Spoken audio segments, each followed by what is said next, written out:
Hey guys and gals, this is Trey with Aviate here. We're going to do a DIY video on how to distress your hat. So we've got a lot of requests, a lot of people that want us to distress their hats. So for those brave enough to distress their own hat, we're going to show you how.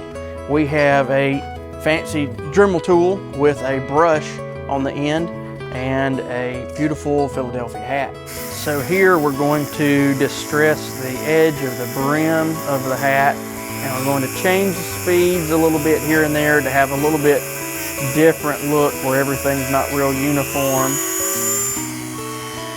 Got to be real careful on the letters, not to distress them too much.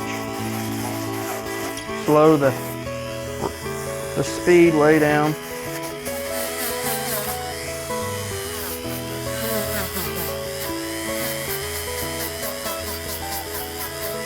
So you can always distress the hat more or less depending on your liking.